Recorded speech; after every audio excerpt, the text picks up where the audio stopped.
John is the London Library's ambassador because he is actually a lover of libraries. So we're going to start, we're just going to go right into it and talk about your early life, John. So we lived in the Clichy Estate, which is on the borders of Stepney and Whitechapel. I was an avid reader, you know. I think my mum had been as well when she was young. The libraries do play a big part in my life. I think it's a big deal. I think it was Alex Ferguson said libraries and swimming baths, apart from football, were the two, you know, kind of municipal things, you know. The first record, which would be my mum pushing me to get it, was Jim Reeves' Welcome to My World. Welcome to my world. Dun, dun, dun, dun, dun. And the funny thing is the Jamaicans liked Jim Reeves. He was very popular there.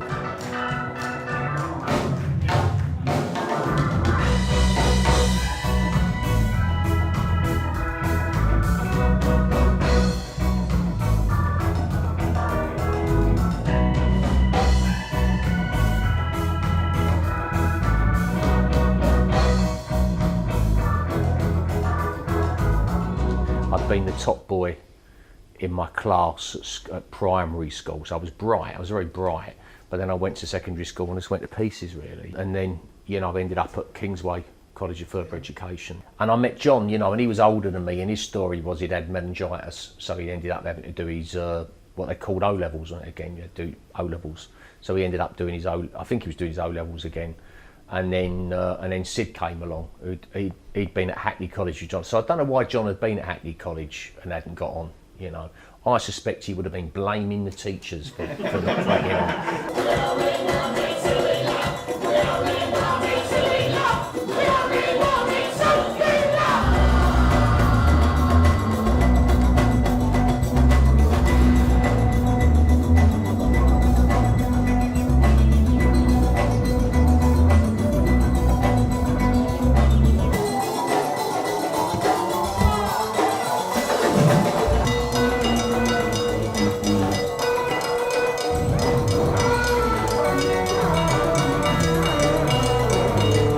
What you had in the libraries, when I worked at the library, you had a lot of blokes coming in who were Stalinists, and they'd have arguments, and they all they smelt a bit, you know, that was the thing, you know. But there'd be proper Stalinists there, and they'd be arguing with Trotskyists, and they'd start banging it, and there'd be that Mr. Vincent and that, because I used to wind them up and get them at it. Did you? Yeah, I used to get them going a bit, and all that. So you're going to let him talk to you like that? Because I don't think he's right, and I'd get them at it. But it was an area of social sort of mavericks. And this is the weirdest thing. I used to always walk around the Sydney Street Library. I would always go around clockwise. That was a part of my ritual. Whenever I walked back, I went anti-clockwise for the first time ever. And as soon as I got to Colton John, will you be in Peel? So some magical thinking and something had happened place. Public Image was the first proper sort of bass line I did, which is that.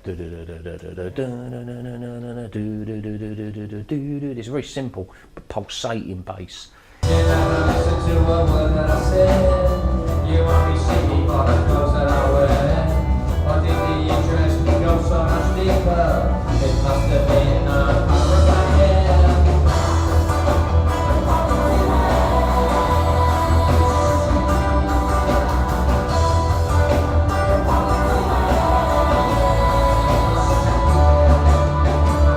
The business side of Peel was terrible, but the one good thing is, and I wouldn't swap it for any other way now, I had access to the studio anytime I wanted, so I could just phone Virgin and I'd get a docket to go into Gooseberry Studios in Chinatown. And Gooseberry, which was like a fraction of the price of the Manor, had the best bass sound, because that's where Dennis Bovell worked.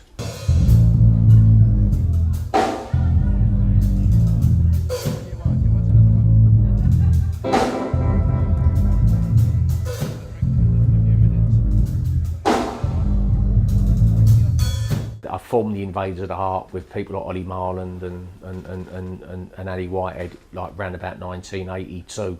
I formed that. So there was a lot happening straight after I left Peel. 86, I jacked it all. I was still working. As I stopped drinking, I was working on an album called Psalms.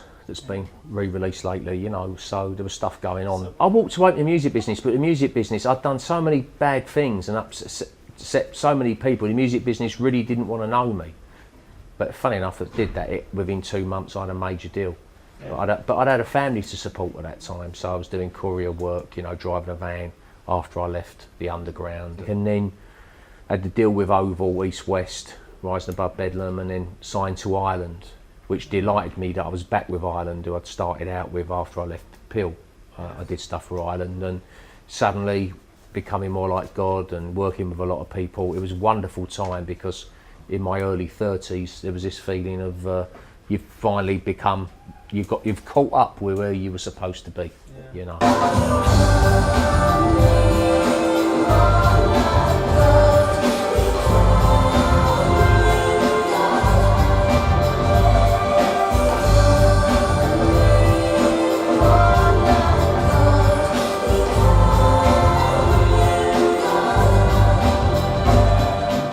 When I play music, it kind of clears anxiety, so it kind of makes space. Or when you listen to music, for me, it makes space, and the kind of music I listen to, so like Arvo Part, or, you know, those kind of composers, it makes space. And where space happens, then compassion's kind of possible somehow, you know. So you make this kind of feeling of space and kind of emptiness of sorts, of a good kind of emptiness, you know. And I found that whenever I play, that they go into a quieter place, you know.